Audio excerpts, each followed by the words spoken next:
Well, do you know what's going to be on your ballot come November 8th? I'm willing to bet among the issues, the levies, and of course presidential candidates, you're also going to see a few judicial candidates. I'm also willing to bet most of you don't know a whole lot about those names. So our legal expert Scott Smith of Smith Law Office is here to help. Always good to see you, Scott. Good to see you, Robin. Thank you. All right, you're not going to tell us who to vote for, obviously. We're not here to kind of push anything on people, but we do want to let them know how they can find out who the best choice is, right?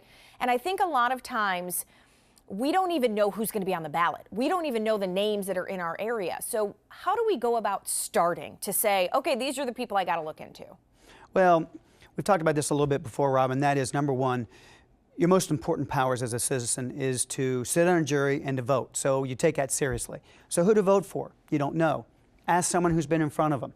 Another thing you can do is check the bar associations. A third thing to do is look at the candidates and see who's contributed to their funds, how they're going to spend their money on commercials. Okay. If you follow the monetary contributions, you might see who it is that supports them. Is it big business and insurance? Is it consumers? It gives you a little bit of a hint. Okay, yeah, that's good advice. All right, and we can find out who's going to be on the ballot in the first place through the Board of Elections, right? I mean, that can kind of give you those names to even look up. You can internet, Google, Yahoo, whatever you want to do, and look for judicial candidates.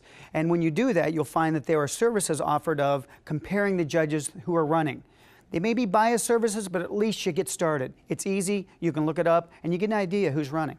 How do we find, or can we even find their sentencing records, where they stood on certain issues, certain cases? Is that available to the public? It's all public record in state court.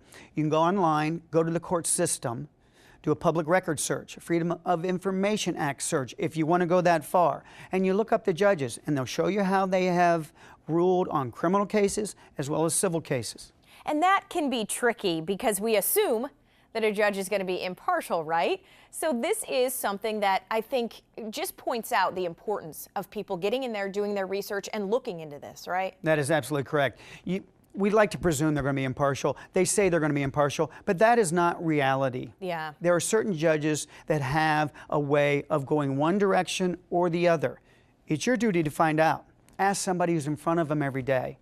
Ask someone like me who knows the judges and magistrates. We'll tell you which way they go. You make your decision. And a lot of times we know maybe based on a party we support, right? We see somebody that's in either party and we say, okay, maybe they make those decisions based on that. But that's not always the case either. That is not always the case. And in fact, on most ballots, you're not going to see if they're an R or a D. You're going to see a name. You're going to see two names. Some judges are running unopposed, Robin, which I find very baffling. Our Chief Justice is running unopposed. I don't know why she's running unopposed. But of those that are being opposed, you should check out both of their track records. Bar associations will give you the idea. Going online, reading about the judges, that'll give you an idea, or ask somebody. And I always, I mean, you know, going into the ballot box, you're sitting there with these names, and the people that run opposed, you just kind of click on them. You don't know anything about them.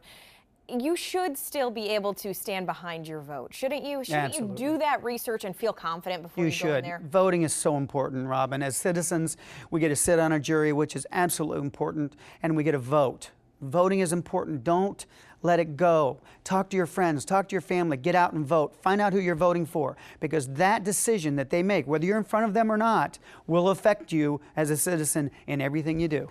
All right, so any other recommendations when we choose judges, Scott, before we go in there on November 8th? Get knowledge. Okay. Get some knowledge. Find out something about them that'll give you an idea. If you walk in there and not know a Johnson from a Jones, it's not going to help you. All right, definitely good advice. Scott from Scott Smith Law Office, thank you so much. Thank you, Robin.